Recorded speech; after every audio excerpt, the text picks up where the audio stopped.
नमस्कार दोस्तों, स्वागत है आप सभी का हमारे YouTube चैनल साहित्य और सृजन की दुनिया में। तो दोस्तों, आज की वीडियो हमारी जो हिंदी कहानी की इकाई चल रही है, यानी हमने सारी कहानियों को दो भागों में या हद से तीन भागों में समेटने की एक छोटी सी कोशिश की है। दरअसल ये जो कहानियों के महत्वपूर्ण बिंदु हैं, ये उन लोगों के लिए हैं जो कि बहुत विस्तार से पहले तैयारी कर चुके हैं, पढ़ चुके हैं और अभी उनको सिर्फ एक रिवीजन की तरह से अपनी चीज़ों को देखना है।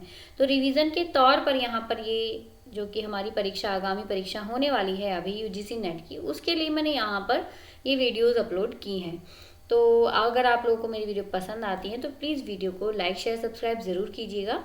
आज ये दूसरा भाग है हमारा हिंदी कहानी का। पहला भाग हमारा हो चुका है और उसका भी मैं लिंक यहाँ डिस्क्रिप्शन बॉक्स में आप लोगों को दे दूंगी, ज़रूर देखिएगा।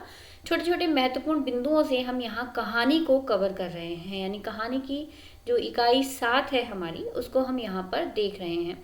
दरअसल हमारी जो कहानियाँ हैं उसमें अगली हमारी कहानी आकाशदीप होगी। आकाशदीप जो कि जयशंकर प्रसाद जी की है। समय फालतू की बातों में, इधर उधर की बातों में न नष्ट करते हुए मैं सीधा एक पॉइंट पर पहुंचती हूँ।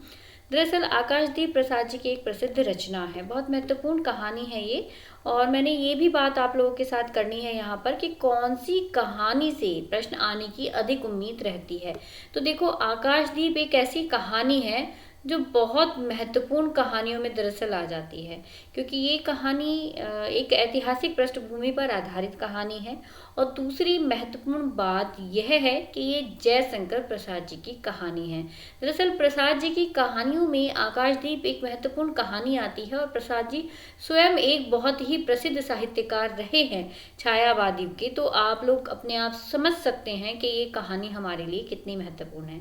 तो इस कहानी के हर एक बिंदु को आप लोग ध्यान से देखिएगा। ये एक ऐतिहासिक पृष्ठभूमि पर आधारित है और एक काल्पनिक कथा है। ठीक है, ये एक काल्पनिक कथा है और लेखक ने यहाँ मानवीय प्रेम के उत्कृष्ट रूप को चित्रित किया है। एक बहुत अच्छा प्रेम का रूप यहाँ देखने के लिए मिलता है। कहानी में प्रसाद जी ने पाश्चात्य कहानी कला को ग्रहण करते हुए मानवीय अंतर्द्वंद का सुंदर चित्रण यहाँ पर किया है। भाव प्रधान कहानी है। खड़ी बोली का सहज, सरल और प्रांजल रूप इस कहानी में देखने के लिए मिलता है। दरअसल यह जो कहानी है, तत्सम शब्दों की प्रचुरता इसमें साफ साफ देखने के लिए मिलती है।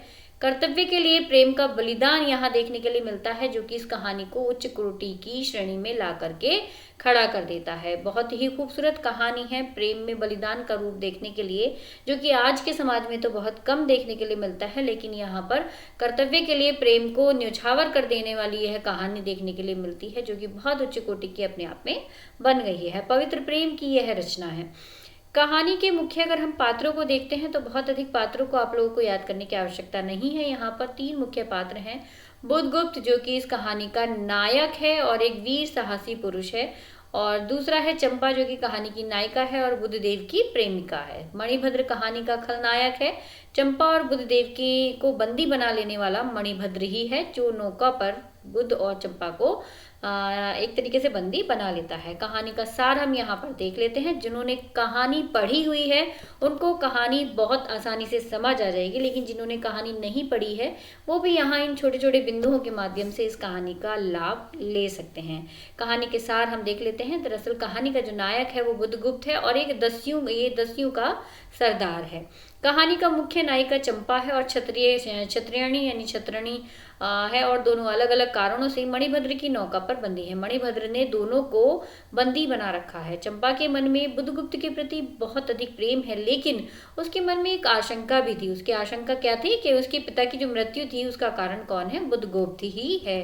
प्रेम और घृणा से चंपा के मन में अंतर्द्वंद चलता रहता है। अंत में बुद्धगुप्त द्वारा विवाह के प्रस्ताव को भी वह ठुकरा देती है और सदैव साथ रखने वाली जो कृपाण है उसको पानी में फेंक देती है, जो कि उसने अपने पिता की जो हत्यारा है, जिसको बुद्धगुप्त को समझती थी, उसकी मृत्यु के लिए रखी हुई थी, उस कृपाण को भी पानी में फेंक देती है। किंतु बुद्धगुप्त द्वारा मणिभद्र का षड्यंत्र विफल होने पर चंपा के मन में एक आशंका जो थी वो भी दूर हो जाती है। उसको लगता था कि बुद्धगुप्त ने उसके पिता की मृत्यु का एक कारण बुद्धगुप्त है, लेकिन मणिभद्र के षड्यंत्र से पता चल जाता है। जब उसे मणिभद्र के षड्यंत्र का पता चल जाता है तब वह जो बुद्धगुप्त को हत्यारा मानती थी अपने पिता की मृत्यु का, तो उसके मन से यह आशंका निकल जाती है और उसका अनन्य प्रेम जो है और भी अधिक कोटि पर चढ़ जाता है, जो बुद्धगुप्त के प्रति था। उसके मन में बुद्धगुप्त के प्रति प्रेम प्रेम बढ़ जाता है। और कहानी के अंत में हम देखेंगे चंपा जो है वो बुद्धगुप्त के प्रेम प्रस्ताव को ठुकरा देती है। क्यों? क्योंकि उसका एक कर्तव्य है, वो द्वीप वासियों की सहायता करना चाहती है और अकेली ही वहां निवास करती है, और ताकि वो आने जाने वालों को राह दिखा सके और आकाशदीप ज्वलित कर सके। तो ये कहानी हमारी खत्म हो गई है। अगली कहानी है हमारी राही सुभद्रा कुमारी चौहान की यह कहानी है। दरअसल कहानी बहुत साधारण शब्दों में इस कहानी को मैं आप लोगों को बता देती हूँ। कहानी में हमारी 14 कहानियां संग्रहित हैं। ये एक सीधे साधे चित्र करके सुभद्रा जी का कहानी संग्रह रहा है। ठीक है, तो ये सुभद्रा कुमारी चौहान जी का अंतिम कहानी संग्रह है, सीधे साधे चित्र। आपको ये जो पॉइंट यहाँ रखने हैं याद, वो मैं आप लोगों को बता रही हूँ। तो ये पॉइंट आपको याद रखना है। लेखिका के कहीं ना कहीं जेल के अनुभवों से आधारित ये यहाँ पर चलचित्र देखने के लिए मिलते हैं, यानी ये जो रचना है वो देखने के लिए मिलती है। इसके मुख्य पात्रों की बात करें तो बहुत अधिक पात्रों का जमावड़ा यहाँ भी नहीं है। राखी और अनीता केवल 2 पात्र यहाँ हैं। गरीब महिला है जो अनाज की चोरी के जुर्म में जेल जाती है। अनीता संपन्न वर्ग की महिला है और स्वतंत्रता आंदोलन के कारण जेल जाती है। कहानी के अगर सार को देखें, कहानी 2 मुख्य पात्र हैं, राही और अनीता। कहानी दोनों के संवाद से आगे बढ़ती है। राही इसमें जो है वो कौन सी जाति की महिला है, ये प्रश्न पूछा जा सकता है। ये मांगरोरी जाति की महिला है राही, जिन्हें समाज में किसी प्रकार के कार्य, मांगरोरी जाति के जो लोग होते हैं उन्हें समाज में किसी प्रकार के कार्य या व्यवसाय की अनुमति नहीं थी उस समय, जो केवल भीख मांग करके अपना पेट भरते थे। ये जाति के जो लोग थे मांगरोरी, मांगना इनका काम था, इसलिए इस जाति का नाम भी मांगरोरी पड़ा था। तो मांगरोरी जाति की जो महिला थी, जिन्हें समाज में किसी प्रकार के कार्य व्यवसाय की अनुमति नहीं थी, जो केवल भीख मांग करके अपना पेट भरते थे। तो राही ने अपने भूखे बच्चों को भूख मिटाने के लिए चोरी की थी और उसने अनाज की एक गठरी चुराने का जुर्म किया, जिस कारण उसे 1 साल की सजा मिली।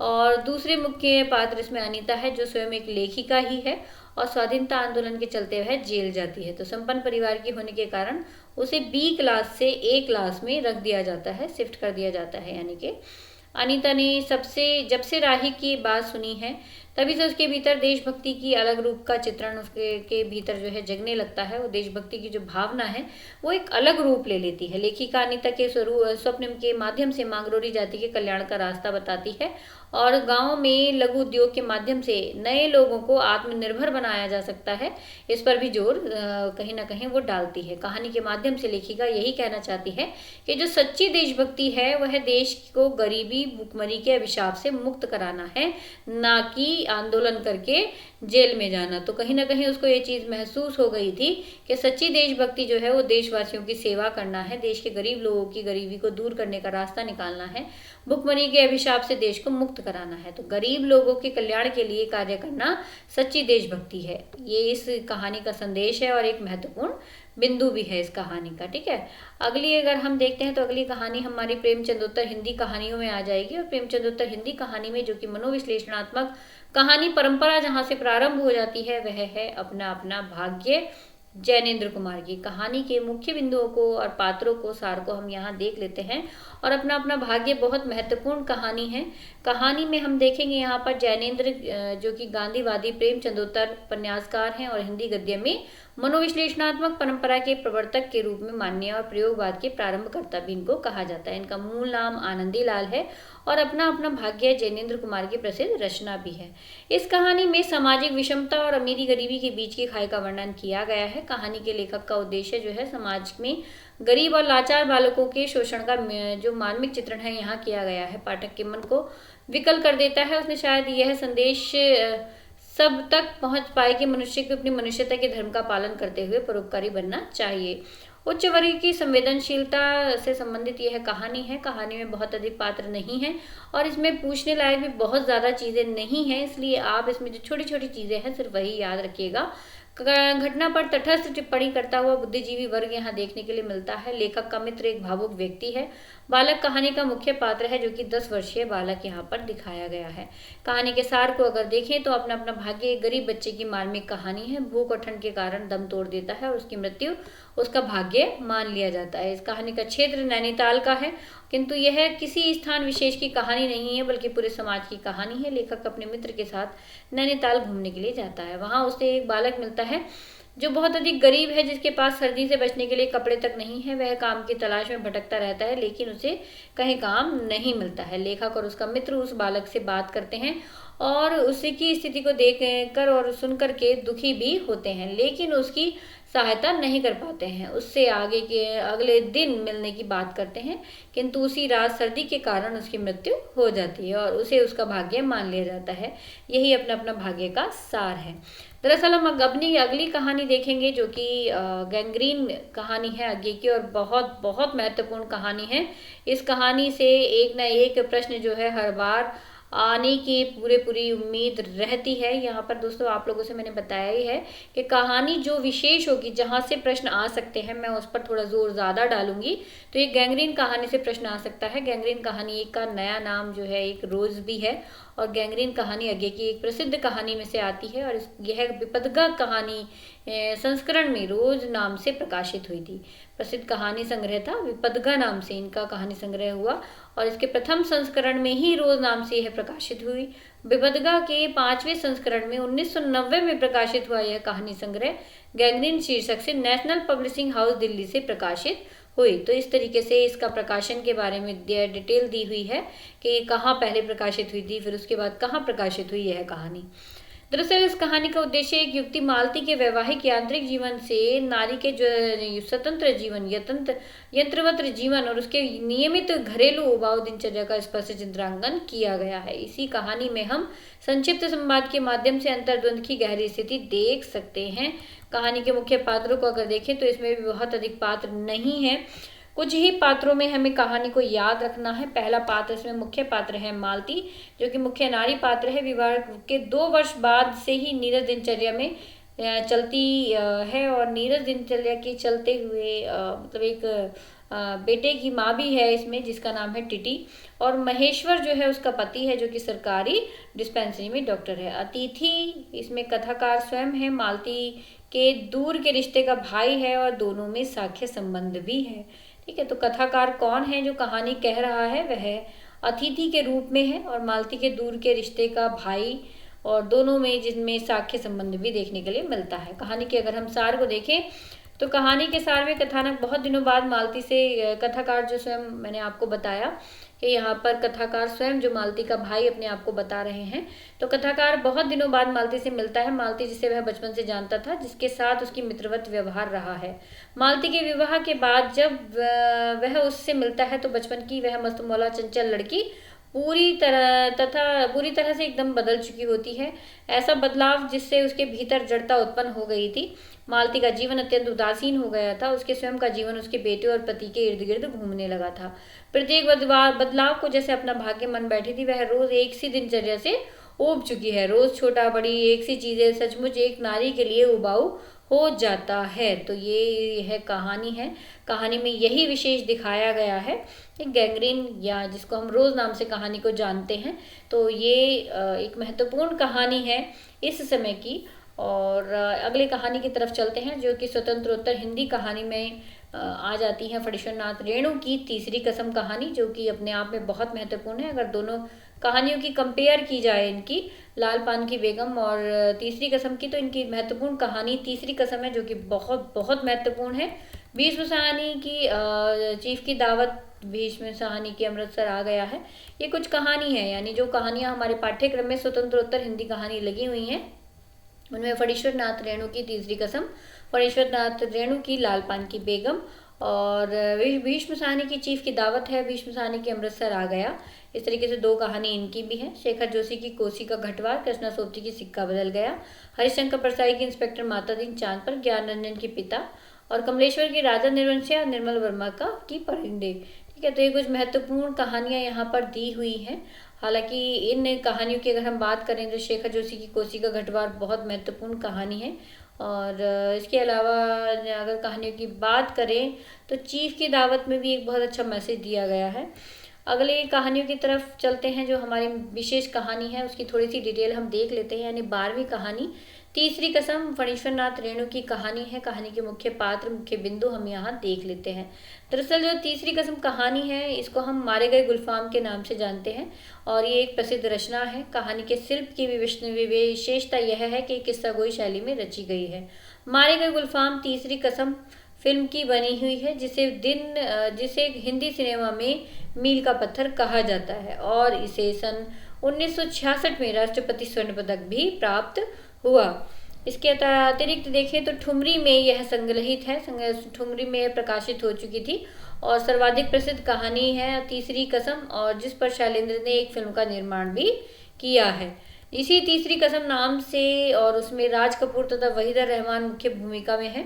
ठुमरी संग्रह में कुल मिलाकर के 9 कहानियां हैं। अन्य कहानी पंचलाइट काफ़ी लोकप्रिय रही और यह कई जगह हिंदी कहानी के पाठ्यक्रम का हिस्सा भी बनी। इसके मुख्य पात्रों की अगर बात करें तो हीरामन कहानी का मुख्य पात्र है। बैलगाड़ी चलाने वाला सीधा साधारण ग्रामीण युवक इसमें दिखाया गया है। हीराबाई जो है वो नाटंकी में काम करने वाली बाई दिखाई गई है। कहानी का सार हम यहाँ देख रहे हैं। और हीरामन एक गाड़ीवान है। कहानी की शुरुआत एक ऐसे दृश्य के साथ होती है जिसमें वो अपना बैलगाड़ी को हाँक रहा है और बहुत खुश है ना। हीरामन इसमें अपनी बैलगाड़ी को हाँक रहा है और बहुत ज़्यादा खुश है। उसकी गाड़ी में सर्कस कंपनी के काम करने वाली हीराबाई बैठी हुई है और हीरामन कई कहानियां सुनाते हुए लीक से अलग ले जाकर के हीराबाई को कई लोकगीत सुनाते हुए सर्कस के आयोजन स्थल तक हीराबाई को पहुंचा देता है। उसी बीच उसे अपने पुराने दिन याद आ जाते हैं और लोक कथाओं और लोकगीत से भरा यह अंश कहानी के आधे से अधिक भाग में देखने के लिए मिलता है। यानी लोकगीतों से भरा हुआ यह एक रचना है जिसमें बीच बीच में कई अंशों में लोकगीत देखने के लिए मिलते हैं। हीरामन अपने पुराने दिनों को याद करता है जिसमें एक नेपाल की सीमा के पार तस्करी करने के कारण उसे अपने बैलों को छुड़ा करके भागना पड़ता है। इसके बाद उसने दूसरी कसम खाई थी कि वह चोर बाजारी का सामान कभी भी अपनी गाड़ी पर नहीं ला देगा और दूसरी कसम उसने खाई थी बांस की लदनी से परेशान होकर के उसने प्रण लिया था कि वह कुछ भी हो जाए बांस की लदनी अपनी गाड़ी में नहीं करेगा। ठीक है, तो पहली कसम हो गई उसकी कि वह चोर बाजारी का सामान अपनी गाड़ी में नहीं भरेगा। दूसरी कसम हो गई कि वो बांस की लदनी जो है नहीं करेगा और तीसरी कसम हो गई उसकी हीराबाई के चले जाने और उसके मन में हीराबाई के लिए अपनी उपजी जो भावनाएं हैं उनके कारण मीराबाई के बेमतलब रह करके हीराबाई के जो बेमतलब रह करके विदा लेने के बाद वो उदास हो जाता है। ठीक है, तो पहली बारी उसने चोरी की, जिनका माल जो अपनी गाड़ी में भरा था उससे वो फंस जाता है और पुलिस वालों के हाथों पकड़े जाने से बचता है, किसी तरह से जान बचती है उसकी। तो वो पहली कसम उसने खाई थी कि वो आगे कभी ये काम नहीं करेगा। ऐसे ही बांस जो है वो अपनी गाड़ी में नहीं ला देगा क्योंकि बांस आगे पीछे इतने ज़्यादा निकले रहते हैं कि उसमें से जो है एक बार उसके साथ दुर्घटना हो चुकी है, तो बांस की लदनी भी नहीं करेगा। अंतिम वो तीसरी कसम खाता है कि हीराबाई की उपजी भावनाओं के प्रति हीराबाई के मतलब रह करके विदा लेने के बाद उदास मन हो जाता है और बैलों की झिड़की देते हुए तीसरी कसम खाता है कि अपनी गाड़ी में वो किसी भी नाचने वाली को नहीं ले जाएगा, यानी किसी भी नौटंकी करने वाले के लिए उसकी गाड़ी में कोई जगह नहीं है।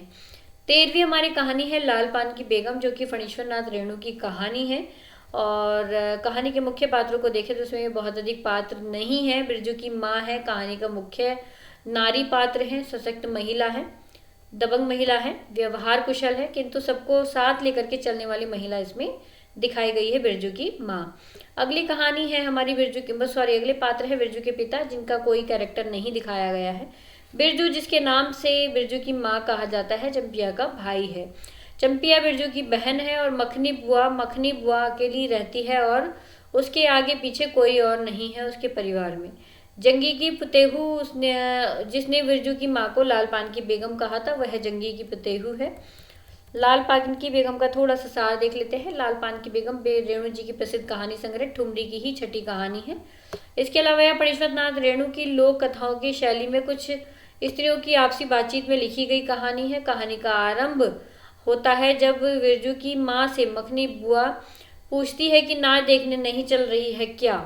वहाँ से कहानी शुरू होती है। बिरजू की माँ के बच्चे हैं तो उनका नाम ही उसका परिचय हो जाता है।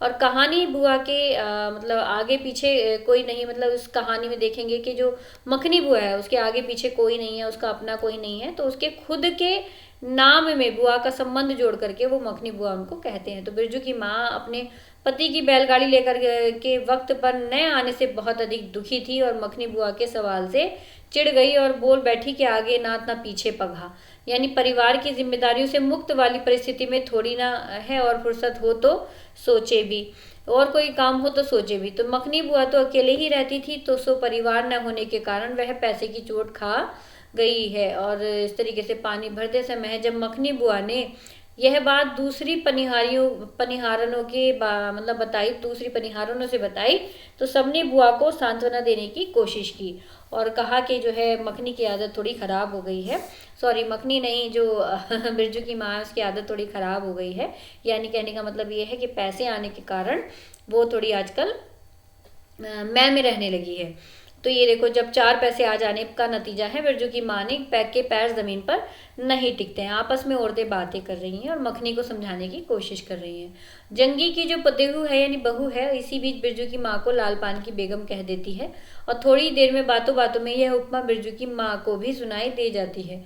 कहानी से भी जली भुनी बिरजू की माँ इस संबंध से वैसे ही नाराज हुई जैसे हाल में ही असहिष्णुता का शोर मचाते पक्षकार एक भूतपूर्व जनरल के प्रेस्टिट्यूट शब्द से भड़के थे। नाराजगी और खुशियां कैसे क्षणिक है, ये दर्शाने में फणेश्वर नाथ रेणु का कोई स्थानी नहीं है। एक वाक्य में जहाँ पाठक चिढ़ने लगेगा, वहीं दूसरी उसकी मुस्कान खिल उठती है। ऐसा इस कहानी का वजूद है, ऐसा इस कहानी को देखने में महसूस होता है पाठक को। कहानी में भी कुछ ऐसे ही बिरजू की माँ बैलगाड़ी की आहट, बैलों की घंटियां सुनकर के खिल उठती है। भारतीय परिवेश में कोई अकेला नहीं होता, समाज परिवार का ही विस्तृत रूप होता है। मेले में भी कोई अकेला नहीं जाता, तो नाराजगी भूल करके सबका साथ सबका विकास की तर्ज पर अभी तक बिरजू की माँ जिनसे चिड़ी हुई बैठी थी और लरेना की बीवी, राधे की बेटी, सुनहरी सभी को गाड़ी में बिठा लेती है। जंगे की पुतेहू जिसने बिरजू की माँ को लाल पान की बेगम कहा था, उसके दिए संबोधन से अब बिरजू की माँ ने अब तक खुद को ही पुकारना शुरू कर दिया था। वो खुद ही अपने आप को लाल पान की बेगम कहने लगी थी। भारतीय परिवेश में जैसे बाहर से आने वाले लोग घुल मिल गए, वैसे ही संबोधन भी अपना लिया गया। अगली कहानी हमारी चीफ की दावत है भीष्म साहनी की। कहानी बहुत हल्की फुल्की है, कोई भी भारी भरकम काम इसमें नहीं किया गया है। यह एक वृद्धावस्था की बहुत ही महत्वपूर्ण कहानी है, जिसमें दिखाया गया है कि किस तरीके से आज की पीढ़ी जो पुरानी पीढ़ी है उसके साथ सलूक करती है। तो आज की पीढ़ी मतलब नई पीढ़ी और पुरानी पीढ़ी के बीच के अंतर और कई जो वृद्धा आश्रम खुले हैं उनका कारण कहीं ना कहीं इसी तरीके के व्यक्ति हो जाते हैं। तो चीफ की दावत में यही सब कुछ देखने के लिए मिलता है। कहानी का मुख्य पात्र इसमें श्यामनाथ है, जो कि मध्य वर्गीय परिवार से है और आर्थिक स्थिति मजबूत बनाना चाहता है, जिसके चलते वह कोई भी कार्य करने के लिए तैयार है। श्यामनाथ की पत्नी है, श्यामनाथ के साथ सहायक के रूप में रहती है और श्यामनाथ की माँ एक बूढ़ी स्त्री है, जो कि चीफ श्यामनाथ का विदेशी बॉस है। चीफ की दावत कहानी भीष्म साहनी जी के दूसरे कहानी संग्रह पहला पाठ में संकलित पहली कहानी है। ठीक है, तो ये देखो चीफ की दावत कहानी के महत्वपूर्ण पॉइंट आप में याद रखने हैं। चीफ की दावत कहानी जो है ये भीष्म साहनी जी के दूसरे कहानी संग्रह से लिया गया है और दूसरे कहानी संग्रह का नाम क्या है, पहला पाठ। ठीक है, पहले पाठ में संकलित पहली कहानी है। इसका प्रकाशन सन 1957 में हुआ था। पहला पाठ कहानी संग्रह में 15 कहानियां संकलित है, जिनमें सबसे अधिक प्रसिद्ध कहानी चीफ की दावत ही है। प्रत्येक रचना जिंदगी की कोख से ही जन्मी है और भीष्म साहनी इसमें संदेह नहीं ही लेखक जितने गहरे में डूबेगा, जितना अधिक वह समाज के भीतर चलने वाले संघर्ष के प्रति सचेत होगा, उसे समझेगा, उतनी ही अधिक प्रामाणिकता उसकी रचनाओं में भी आ पाएगी। प्रत्येक ऐसी रचना पाठक को सामाजिक यथार्थ के प्रति अधिक सजग और सचेत बनाएगी। भीष्म साहनी के ये कथन है। चीफ की दावत कहानी में मध्य वर्ग का खोखलापन और उसकी मूल्यहीनता स्पष्ट दिखाई देती है। जो माँ श्यामनाथ को प्रारंभ में चीफ की दावत के समय अड़चन लग रही थी, वह माँ उसे अपने स्वार्थ सिद्धि के समय अच्छी लगने लगती है।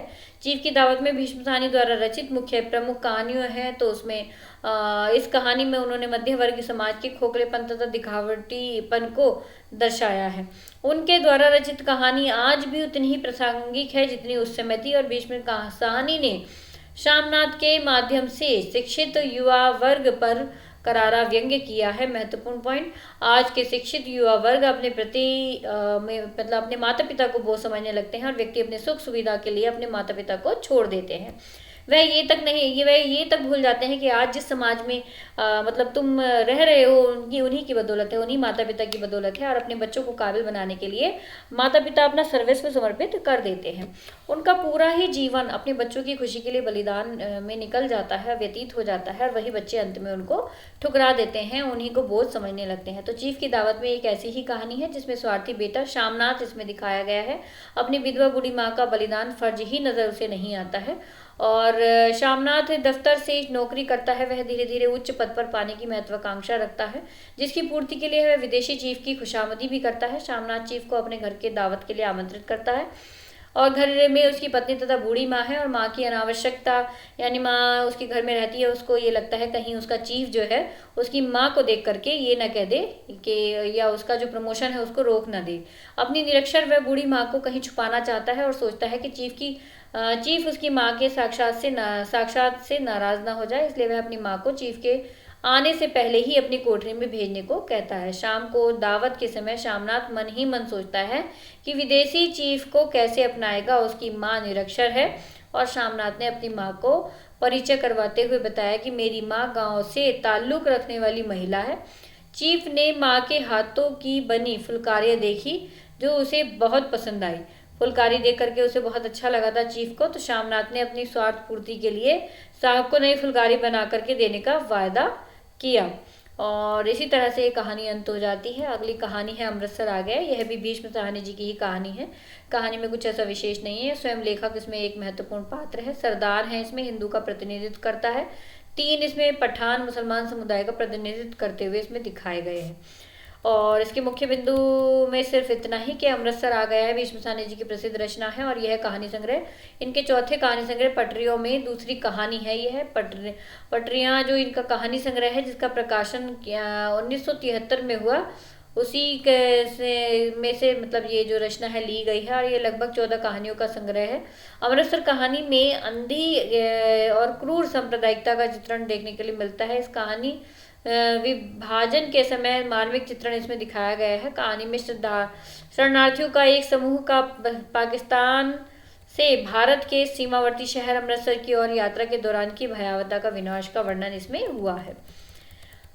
और इसके अलावा भीष्म साहनी जी ने इस आतंकग्रस्त स्थिति को भोगा है, इसलिए इस कहानी में स्पष्ट रूप से उसको लिख पाए हैं, मानसिकता को दिखाया है व्यक्तियों की। और इस कहानी में मुख्य साक्ष्य स्वयं भीष्म साहनी जी हैं, जिन्होंने इस सारे वातावरण को देखा, भोगा और फिर लिखा है। और इस कहानी में वजीराबाद से अमृतसर तक मुस्लिम प्रतीक पठान और हिंदू प्रतीक सरदारों को की उनके स्थान के अनुसार बदलती मानसिकता का वर्णन किया है। वो सब कुछ यहाँ देखने के लिए मिलता है। अगली हमारी रचना है कोसी का घटवार, जो कि बहुत बहुत महत्वपूर्ण है, जिससे सवाल आने की पूरी उम्मीद ना है। उम्मीद यहाँ पर बनी हुई है, कायम है। काशी का घटवार शेखी जोशी की और इसके मुख्य पात्र बिंदुसार हम यहाँ देख लेते हैं। दरअसल गुसाई इस कहानी का मुख्य पात्र है। एक रिटायर फौजी है। रिटायर होने के बाद गेहूँ पीसने का कार्य वह करता है, जिसके कारण उसे घटवार कहलाया जाता है, उसको घटवार कहते हैं। लक्ष्मा मुख्य स्त्री पात्र है। गुसाई से ओरे करती है, मतलब गुसाई से वह प्रेम करती है और जो है विवाह पिता द्वारा दबाव डालने पर राम सिंह फौजी से हो जाता है। पति की कुछ समय बाद उसकी मृत्यु हो जाती है और एक 6-7 साल का उसका बेटा भी होता है, जिसमें दिखाया गया है। किशन सिंह गुसाई की यूनिट का एक सिपाही इसमें दिखाया गया है। बहुत अधिक पात्र आप लोगों को इसमें याद नहीं करने हैं, केवल 2-3 पात्र ही यहाँ पर हैं जो विशेष पात्र इस कहानी के हैं। कोसी का घटवार कहानी शेखर जोशी की प्रारंभिक कहानियों में से एक है। कहानी शेखर जोशी की प्रसिद्धि का मूल भी बनी हुई है, यानी उनकी प्रसिद्धि का कारण कहीं ना कहीं ये कोसी का घटवार बनी। और बहुत बहुत अधिक प्रसिद्ध कहानी, यहाँ से सवाल आएगा, मैं आप लोगों से फिर से बता देती हूँ। दरअसल इस कहानी में जो है जनवरी 1957 में हैदराबाद से निकलने वाली एक पत्रिका थी कल्पना, उसके जनवरी अंक में यह कहानी प्रकाशित हुई थी। और शेखर जोशी की बहुचर्चित आंचलिक असफल प्रेम कहानी यह है। बहुत चर्चित है, आंचलिक है और असफल भी है। कहानी फ्लैशबैक पद्धति में आधारित है। कुछ मेन पॉइंट है जो आप लोगों को याद रखने हैं, ठीक है। यहाँ मैं क्लिक कर दे रही हूँ, आप लोग इन्हें ध्यान से देख लीजिएगा, चाहे अपने नोटबुक में आप नोट भी कर सकते हैं। अंधविश्वासों का चित्रण भी देखने के लिए मिलता है। कहानी कोसी नदी के तट पर प्रकृति की सुंदरता में बसे एक गांव की घटित कहानी है। गुसाई अपने जीवन को के कुछ पुराने दिनों को याद करते हुए उनमें खो जाते हैं और गुसाई गांव के ही एक लड़की लक्ष्मा से प्रेम करता है। लक्ष्मा भी गुसाई के को प्रेम करती है, लेकिन लक्ष्मा का पिता उसकी मर्जी के बिना उसका विवाह फौजी राम सिंह से कर देता है। लक्ष्मा का जो पिता है वो लक्ष्मा का विवाह इसलिए गुसाई से नहीं करता क्योंकि गुसाई अकेला था और उसका परिवार नहीं था। राम सिंह की कुछ समय बाद मृत्यु हो गई और लक्ष्मा की आर्थिक सहायता कोई नहीं करता। गुसाई फौज से रिटायर होकर के आता है। 15 वर्ष बाद दोनों के फिर मुलाकात होती है और गुसाई ने विवाह नहीं किया था और दोनों के बीच फिर से प्रेम पनपता है, किंतु उससे कहीं अधिक परंपराएं और बंधन दोनों को रोक लेती हैं। और जो लक्ष्मा है उसका 6-7 वर्ष का बेटा भी था। गुसाई लक्ष्मा की आर्थिक सहायता करना चाहता था, किंतु लक्ष्मा मना कर देती है। जब लक्ष्मा बच्चे को लेकर के वापस जाती है तो गुसाई उसे सलाह देता है कि पैसे का जुगाड़ होवे पर गंगानाथ देवता की जागर लगा करके भूल चूक की माफी मांग लेना, ताकि देवता का प्रकोप बच्चों पर भी न पड़े। यह इस कहानी में दिखाया गया। हमारी अगली महत्वपूर्ण कहानी है सिक्का बदल गया। दरअसल जो जिंदगी नामा कृष्णा सोबती जी का उपन्यास है, उसी कहानी का अगला एक विस्तृत रूप यहाँ देखने के लिए मिलता है। छोटे से एक तरीके से कह सकते हैं कि छोटे से रूप में इस कहानी को आगे दिखाया गया है। कहानी के मुख्य पात्रों की बात करें तो शाहनी इस कहानी का पात्र है, मुख्य पात्र है। शेरा है, हसैना, ये कुछ पात्र हैं। पात्रों के नाम आपको विशेषकर कहानियों के याद रखने हैं। कहानी, नाटक, उपन्यास, इनके पात्र आप लोगों को जरूर याद रखने हैं। शाहनी जो है वो मृत शाह जी की पत्नी है। कहानी के मुख्य पात्र हैं। विभाजन के बाद हवेली छोड़ने के लिए मजबूर हो जाती हैं। इसमें शेरा नामक जो पात्र है वो एक सेवक है जिसका पालन पोषण उसकी माँ की मृत्यु के बाद शाह और शाहनी ने ही किया था। हसैना जो है वो शेरा की पत्नी इसमें दिखाई गई है। दाऊद जो कि एक थानेदार है और शाह जी का सेवक है। सत्ता बदल जाने पर वही हवेली खाली करने के लिए कहता है। ये इसमें कुछ महत्वपूर्ण पॉइंट हैं और बाकी कहानी के कुछ और सार देख लेते हैं। यह कहानी देश विभाजन से संबंधित कृष्णा सोबती जी की प्रसिद्ध कहानी है। कहानी 1948 में प्रतीक पत्रिका में प्रकाशित हुई थी। कहानी का विभाजन पृष्ठभूमि पर लिखी गई है। जिंदगी नामा उपन्यास के एक अंश लगती है यह कहानी। कहानी को स्पष्ट रूप से देख सकते हैं कि किस प्रकार सत्ता परिवर्तन होने पर जिसकी सत्ता उसका सिक्का हो जाता है, यह इस कहानी में देखने के लिए मिलता है। शाहनी जो किसी समय हवेली की मालकिन होती थी, सत्ता बदल जाने पर उसे शरणार्थी बना करके उसी हवेली से निकाला जा रहा है। शाही जी के जीवित रहने पर जो लोग उनको सलाम करते थे वही लोग शाहजी को लूटने का मार्ग सोचते हैं और देश का बंटवारा होने पर हिंदू मुस्लिम का भाईचारा भी भेंट चढ़ जाता है। पहले सारे तीज त्योहार सब मिलकर के मनाते थे, सब साथ में मिलकर के हर उत्सव में शामिल होते थे, हिंदू मुसलमान सिख सब लोग। और बाद में देखा गया है कि शेरा और दाऊद जो उनके कहने पर मर मिटने के लिए तैयार थे, यानी पहले ही मर मिटने के लिए तैयार थे, लेकिन बाद में यानी अब वो जान लेने के लिए भी तैयार इसमें दिखाई दे रहे हैं। शाहनी समझ जाती है कि सिक्का बदल गया है और अनजान बन करके शरणार्थी कैंप जाने को तैयार हो जाती है। इसी तरह से अगली कहानी है इंस्पेक्टर मातादीन चांद पर हरिशंकर परसाई की। यह एक बहुत महत्वपूर्ण व्यंग्य रचना है और जो कि महत्वपूर्ण व्यंग्य रचनाओं में से है। इसमें मातादीन है, पुलिस मंत्री है, कोतवाल और इंस्पेक्टर है। मातादीन है कहानी का मुख्य पात्र, इंस्पेक्टर है और पुलिस मंत्री है मातादीन को प्रोत्साहित करने वाला। कोतवाल और इंस्पेक्टर चांद की पुलिस से के जो सिपाही हैं उनसे जो है यहाँ पर वार्तालाप दिखाई गई है। कहानी के मुख्य बिंदुओं को हम यहाँ देख लेते हैं। इंस्पेक्टर मातादीन चांद पर हरिशंकर परसाई जी की एक प्रसिद्ध लोकप्रिय व्यंग्य रचना है। यह फैंटेसी शैली में लिखी गई रचना है। मेन पॉइंट याद रखने हैं। हमारे दैनिक जीवन की स्थिति को दर्शाती कहानी है। कहानी में परसाई जी के व्यंग्य के माध्यम से पुलिस महकमे की सच्चाई को व्यक्त किया गया है। कहानी का मुख्य पात्र इसमें इंस्पेक्टर मातादीन चांद की पुलिस के सुधारने के लिए चांद पर जाता है और वहां पहुंचते ही वह सबसे पहले पुलिस लाइन में हनुमान जी की स्थापना करवाता है। पुलिस सही ढंग से काम करे इसलिए उसके लिए उनकी तनख्वाह घटा दी जाती है, जिससे केसों की संख्या बढ़ जाती है। तनख्वाह कम होने की से पुलिस ऊपरी आमदनी करने लगती है, जिससे सरकारी भी खुश हो जाती है। मातादीन कत्ल के केस में कातिल को ढूंढने की बजाय मतलब कहीं ना कहीं एडवांस पर ज्यादा जोर देते हैं। मातादीन कत्ल के केस में कातिल को ढूंढने की बजाय पर एविडेंस जो होता है उस एविडेंस पर वो ज्यादा जोर देते हैं, प्रूफ होना चाहिए। उनका कहना है कि एक बार एविडेंस मिल जाए तो कुर्सी को भी मतलब उसको उस कातिल बता किसी को भी कातिल बताया जा सकता है। एक कुर्सी लिखा है यहाँ पर, आप समझिएगा किसी शब्द है, किसी को भी कातिल बताया जा सकता है, फिर वह भला आदमी ही क्यों ना हो। इंस्पेक्टर मातादीन चांद की पुलिस को शिक्षित कर देते हैं और FIR बदलना, बीच में पंबे डालना, गवाहों को तोड़ना, ये सब कुछ इसमें दिखाया गया है। इंस्पेक्टर मातादीन का चांद पर ऐसे शिक्षा के लिए एक तरीके से अभिवंदन या अभिनंदन और आभार व्यक्त किया जाता है। मातादीन का चांद पर ऐसी शिक्षा देने के लिए बहुत अधिक अभिनंदन उसका किया जाता है, उसका आभार व्यक्त किया जाता है। अगली कहानियों में हमारी 19वीं कहानी जो कि पिता कहानी है, ज्ञान रंजन की कहानी है। कहानी के मुख्य पात्रों में देखें तो मुख्य पात्र इसमें हिंदी के पुरानी पीढ़ी का प्रतिनिधित्व करते हैं और आधुनिक वातावरण में स्वयं को नहीं ढाल पाते, किंतु औरों की आधुनिकता पर प्रतिबिंब भी नहीं लगाते। पुत्र पिता को आधुनिक परिवेश में ढालना चाहते हैं।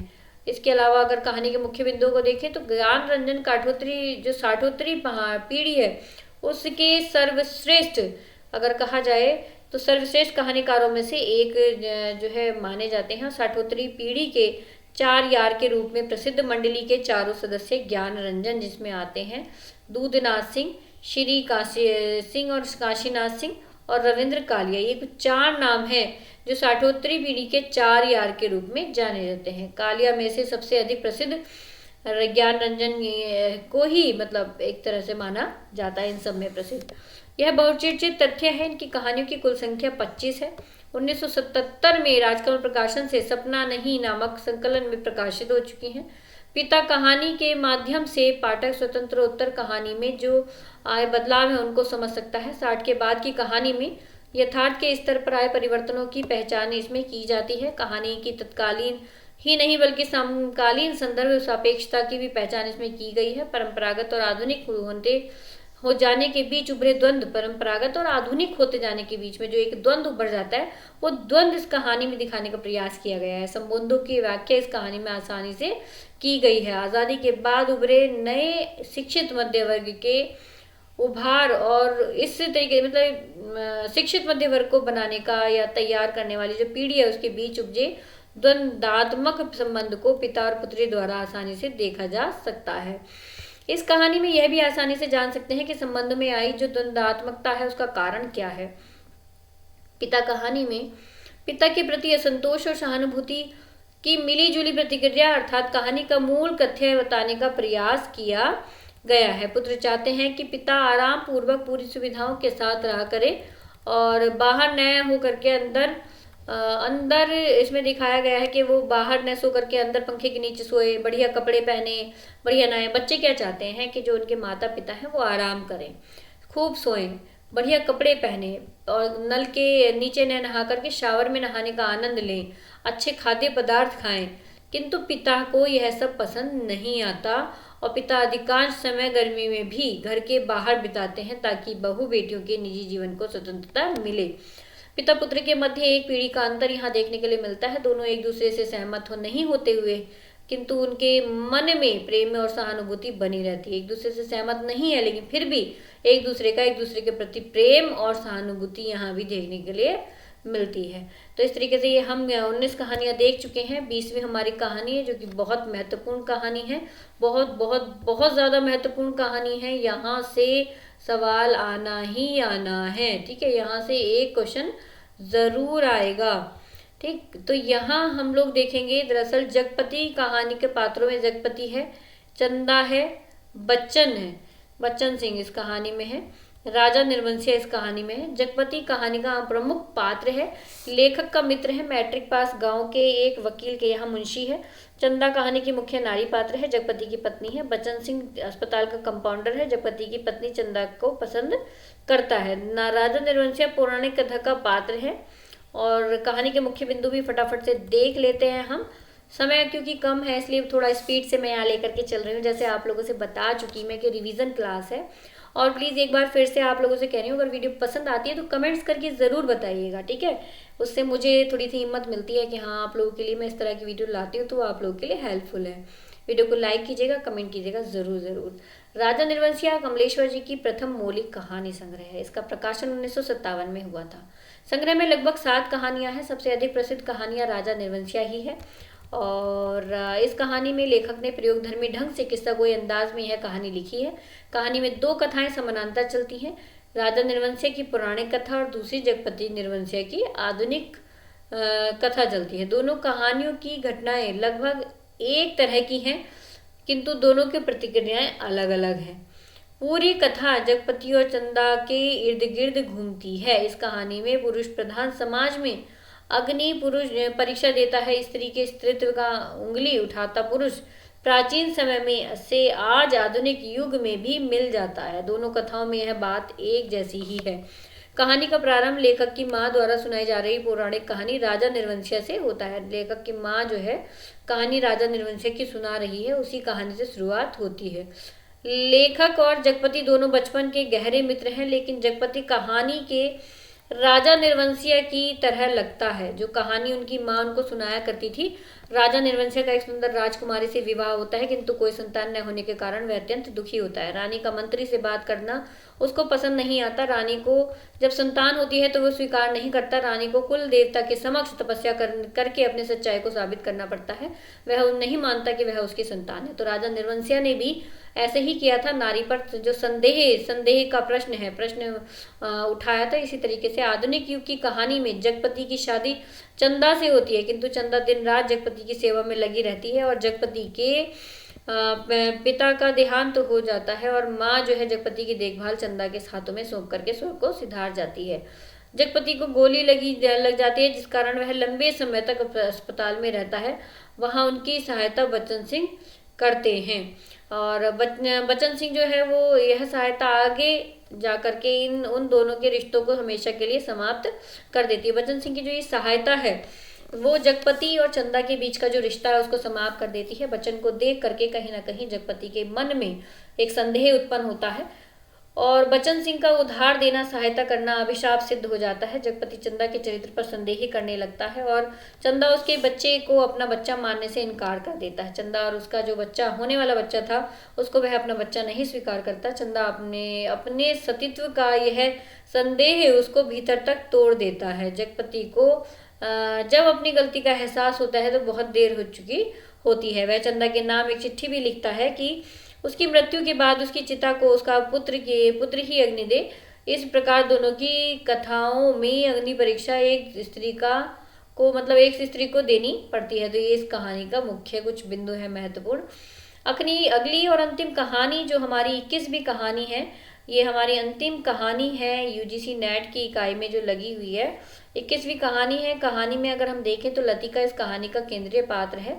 लड़कियों की एक मशीनरी स्कूल की वार्डन है। ये परिंदे कहानी अपने आप में बहुत महत्वपूर्ण है और यहाँ से गाइस एक जो सवाल है वो आप लोगों के आना ही आना है। मतलब कुछ कहानियों से तो जो गारंटेड है ना उस तरीके से सवाल आते हैं, तो ऐसे ही परिंदे कहानी से सवाल जरूर आएगा, चाहे पात्र पूछ लिए जाए या संवाद पूछ ली जाए। दूसरा इसमें पात्र है मेजर गिरीश नेगी, लतिका का पूर्व प्रेमी जिसकी मृत्यु हो चुकी है। डॉक्टर मुखर्जी लतिका का सहकर्मी, डॉक्टर है मिस्टर ह्यूवर्ड लतिका का सहकर्मी और साथ में लतिका की प्रसन्नता करता है। जूली है जो हॉस्पिटल की एक छात्रा है जिसके प्रेम पत्रिका लतिका जो है वो देख लेती है, किंतु सहज नहीं, एक तरीके से दिखाना नहीं चाहती कि वो देख चुकी है, बल्कि चुपचाप जूली के तकिए के नीचे ही रख देती है।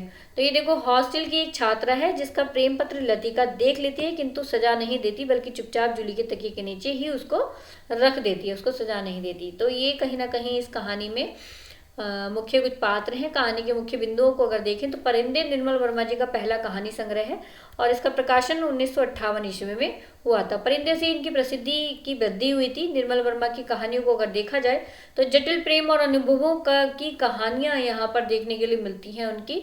और लतिका इस कहानी के केंद्र में है जो परिवर्तनीय शहर के आवासीय गर्ल्स कॉन्वेंट स्कूल की वार्डन है। लतिका मेजर गिरीश नेगी से प्रेम करती है, किंतु उनका प्रेम अंजाम तक नहीं पहुंचता क्योंकि मेजर गिरीश नेगी की मृत्यु हो जाती है। लतिका का अधूरा प्रेम उसको विरह वेदना की अग्नि में जलाता है। लतिका गिरीश की यादों में धरोहर की तरह संभाल करके रखती है गिरीश की यादों को और उनके सहारे जिंदगी गुजारने लगती है। ह्यूवर्ड को जो उसकी सहकर्मी है वह अपने अतीत के चलते अपने वर्तमान में मिलने वाले प्रेम को भी स्वीकार नहीं कर पाती है जो उसके साथ काम कर रहा है डॉक्टर मुखर्जी, उसे भी लतिका को समझाने का प्रयास करता है, लेकिन वह भी विफल हो जाता है। लेट द डेड डाई, मरने वालों के संग खुद थोड़ी ही मरा जाता है, ये कथन है जो वो पहले भी पूछा जा चुका है परीक्षा में।